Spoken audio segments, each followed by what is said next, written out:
ဒီဗီဒီယိုလေးကတော့ news calendar ရဲ့အိတ်ထဲမှာသုံးထားတဲ့ anti-deliver extension chance လို့ခေါ်တဲ့မမြင်နိုင်သောချဲ့ထွင်မှုကျိန်စာပေါ့နော်။အဲ့ဒီကျိန်စာကမှော်လောကမှာအရန်အသုံးဝင်ပြီးမြဲမှော်ဝင်ကြီးဌာနကစနစ်တကျကိုထိန်းချုပ်ပြပင်ထားရတဲ့မှော်အတက်တစ်ခုပဲဖြစ်ပါတယ်။ဒါဆိုရင်ကမ္ဘာပေါ်မှာ news calendar သုံးထားတဲ့ကျိန်စာရှိတဲ့ဒီလိုအိတ်မျိုးကိုသူ့စီမှာပဲရှိတာမဟုတ်ဘဲနဲ့ဘယ်နှခုရှိတာလဲဆိုတာရောသိလား။ Okay ဒါဆိုရင်ဘယ်နှခုရှိလဲဆိုတာကိုမပြောခင်ဒါလေးသိထားဖို့အရင်ပြောပြထားလိုက်ပါမယ်။မှော်ဝင်ကြီးဌာနရဲ့ဥပဒေအရဒီ extension chance ချဲ့ထွင်မှုကျိန်စာကိုကိုယ်ပိုင်ပစ္စည်းတွေဖြစ်တဲ့ကိုယ့်ရဲ့လက်ဆွဲအိတ်တို့အိတ်ကက်တို့အဲ့လိုမျိုးနေရာမျိုးမှာသုံးဆွဲခွင့်ကိုတင်းတင်းကြပ်ကြပ်ပိတ်ပင်ထားပါတယ်။ဘာကြောင့်လဲဆိုတော့အချက်နှစ်ချက်ရှိပါတယ်။နံပါတ်1မှော်လောကရဲ့လျှို့ဝှက်ချက်ကိုချိန်သိမ်းဖို့ဒါကအရေးကြီးဆုံးအချက်ပါ။မက်ဂရီရှိမှာကိုကအိတ်သေးသေးလေးတွေကနေပစ္စည်းတွေအများကြီးပစ္စည်းအကြီးကြီးတွေထွက်လာတာမျိုးဒါမှမဟုတ်ကားသေးသေးလေးတွေကနေလူအယောက်20လောက်ထွက်လာတာမျိုးကိုမြင်သွားရင်မှော်လောကရှိနေတာကိုသိသွားနိုင်တယ်။ဒါကြောင့်ဒီချိန်စာကိုသုံးပြီးတော့အဲ့လိုအလွဲသုံးစားလုပ်မိတယ်ဆိုရင်မှော်လောကရဲ့လျှို့ဝှက်ချက်ပေါက်ကြားနိုင်ခြင်းအများများလို့ပါ။နံပါတ်2ဒီကျိန်စာရဲ့အန်ရရှိမှုဒီမှော်ကျိန်စာသုံးဖို့ဆိုအရန်ရှုပ်ထွေးပါတယ်ဒီကျိန်စာမှာသုံးထားတဲ့မှော်အစွမ်းသာပျက်စီးသွားမယ်ဆိုရင်အထက်မှာရှိတဲ့ပစ္စည်းတွေရောလူတွေရောကအာကာသဟင်းလင်းမြေထဲမှာပျောက်ဆုံးသွားတာမျိုးဒါမှမဟုတ်ရင်ဒီအိတ်ထဲမှာနေပြိမိပြီးတိတ်ဆုံးသွားတာမျိုးဖြစ်နိုင်ပါတယ်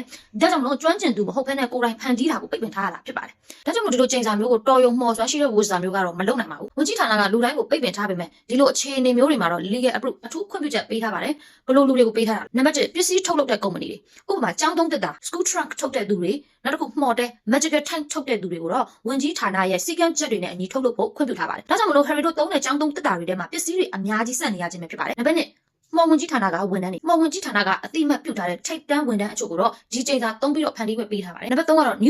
news calendar ကတော့ချွင်းချက်ပါသူကကဘာတဝန်းလုံးမှာမျိုးတုံးတော့မဲ့တရားဝါတွေကိုကဲတင်ဆောက်ရှောက်နေတဲ့သူဖြစ်တာကြောင့်ဝန်ကြီးဌာနကသူ့ကိုဒီအိတ်30ခွင့်နဲ့ပတ်သက်ပြီးတော့ special license ထုတ်ပေးထားတာဖြစ်ပါတယ်။ဒါကြောင့် news calendar ရဲ့အိတ်လိုမျိုးအထက်မှာကဘာငယ်လေးတစ်ခုစာလောက်ထိချဲ့ထွင်ထားတဲ့အိတ်ဟာကဘာပေါ်မှာလက်ချိုးရည်လို့ရတဲ့အရေးအတွက်ပဲရှိနိုင်ပါတယ်။ဒါကြောင့်ဒီ extension chance ချဲ့ထွင်မှုကျိန်စာကိုအခြားဘယ်နေရာတွေမှာသုံးတာကို Harry Potter ကားထဲမှာမြင်မှုသေးတယ်။လူမှတတိမထားမိတဲ့ news calendar ရဲ့အိတ်အပြင် Harry Potterဇာတ်လမ်းတွေထဲမှာဒီ extension chance ကျိန်စာကိုသုံးထားတဲ့ထင်ရှားတဲ့နေရာ၄ခုအကြောင်းကိုပြန်ပြီးနှွေးပေးပါမယ်။နံပါတ်1 Harmony Spinbird Harmony ရဲ့လက်ကင် Harry Potter and the Deathly Hallows ထဲမှာ Harmony ကသူမရဲ့လက်ကင်အိတ်သေးလေးတွေကနေစာအုပ်တွေအဝတ်စားတွေနောက်ဆုံးတန့်ကအစားအကုန်ထည့်ထားတာကိုမှတ်မိလို့ပါပါ။ဒါကဒီ extension chance လို့ခေါ်တဲ့ချဲ့ထွင်မှုကျိန်စာကိုသုံးထားတာဖြစ်ပါတယ်။ Harmony သုံးထားတာကအရန်အန်ရရဲ့မများဘဲနဲ့အိတ်ကိုကြီးသွားအောင်လုပ်တဲ့ပုံစံမျိုးပဲသုံးထားတဲ့တာမန်မှော်ပညာရဲ့ပဲဖြစ်ပါတယ်။ဒါပေမဲ့ဒီလိုကျောင်းသူအရွယ်ကဒီလို extension chance ကိုသုံးနိုင်နေဆိုတာက Harmony ကအရန်တော်တဲ့ wizard တယောက်ဖြစ်လို့ပါပဲ။နံပါတ်2 Magical Tanks မော်ဒယ်များဒါကတော့ဒီဇာတ်လမ်းထဲမှာ Cricket World Cup ပွဲကိုတွားကြည့်တော့က Harry တို့တဲခုခဲ့တဲ့တဲတွေကိုကြည့်ရင်အပြင်ကကြည့်ရင်တော့တာမန်တဲစုပ်လေးပဲမဲ့အထဲထဲမှာမိဖို့ကြောင့်အိတ်ခမ်းတွေနဲ့အိမ်ကြီးတအိမ်လုံးစာလောက်ကျယ်ဝန်းနေရကိုတွေ့ရမှာပါ။ဒါကလည်းခဏကပြောသလို extension chance ကိုသုံးထားတဲ့ Magical Tanks တွေဒါကတော့ဒါတရားဝင်သုံးထားတာပါ။ဘာလို့လဲဆိုတော့မှော်တဲထုတ်လုပ်တဲ့ကုမ္ပဏီတွေကိုကြတော့သူ့ရဲ့စီးမင်းစည်းကမ်းနဲ့အညီဝန်ကြီးဌာနကသုံးခွင့်ပြုထားလို့ပဲဖြစ်ပါတယ်။နံပါတ်3Weasley မိသားစုရဲ့ကားဟုတ်ပါတယ်ဒီကားကဘယ်ကားကိုပြောချင်တာလဲဆိုတော့ Harry တို့စီးသွားခဲ့တဲ့အပြာရောင်ကားလေးကိုပြောချင်တာပါတို့ရဲ့ဖေ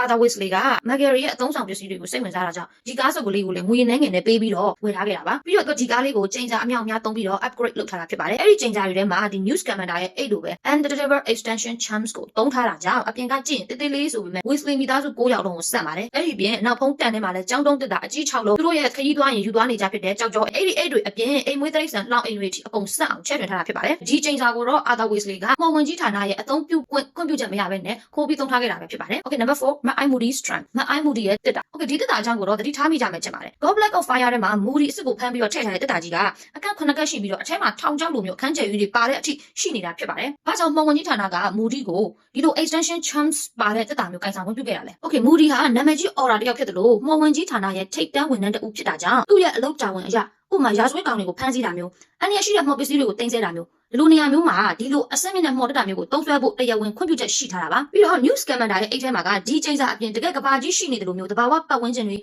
ပမာနှင်းတော်ထဲမှာနှင်းတကယ်ကျနေတာမျိုးအဲ့လိုမျိုးတဘာဝပတ်ဝန်းကျင်လိုက်ကိုက်နေအောင်လုပ်ထားတာကဒီချဲ့ထွင်မှုမော်ကျိန်စာတစ်ခုတည်းတည်းမကဘဲ atmospheric charms လို့ခေါ်တဲ့ရာသီဥတုကိုဖန်တီးနိုင်တဲ့ကျိန်စာတွေကိုပါပေါင်းဆက်အသုံးပြုထားတာမလို့ပို့ပြီးတော့ထူးခြားဆန်းပြနေတာဖြစ်ပါတယ်။ Okay ဒါဆိုရင်ဒီလိုအိတ်သေးသေးလေးထဲမှာကဘာကြီးတစ်ခုစာလောက်ဆက်တဲ့အထိအစွမ်းချက်ပေမဲ့ဒီကျိန်စာသုံးတဲ့အချိန်မှာနည်းနည်းလေးမှားသွားရင်အရာအားလုံးကအာကာသထင်းလင်းပြင်တဲ့ကိုပျောက်ဆုံးသွားတဲ့အထိအန္တရာယ်ကြီးတဲ့ဒီ extension chance ကိုဒီဗီဒီယိုကြည့်နေတဲ့သူတွေဆိုရင်ကောစမ်းသုံးကြည့်ရအောင်မလားဒါလည်းမကသေးပါဘူးဒီလိုအံ့ဩဖို့ကောင်းတဲ့မော်ပစ္စည်းတွေရဲ့နောက်ွယ်မှာမော်ဝင်ကြီးဌာနကတော့ဖုံးကွယ်ထားတဲ့အခြားဘလိုတားမြစ်ကျိန်စာတွေရှိနေအောင်မလဲဆိုတာကိုရောစိတ်ဝင်စားကြဘူးလားကဲဒါဆိုရင်မင်းတို့သိချင်တဲ့ကျိန်စာတွေရှိရင် comment မှာရေးပေးလို့ရပါတယ်နောက်ဗီဒီယိုမှာအသေးစိတ်ပြန်လာခဲ့ပါမယ်ဒီ channel လေးကိုလည်း follow like and share လုပ်ဖို့လည်းမေ့ပါနဲ့နော်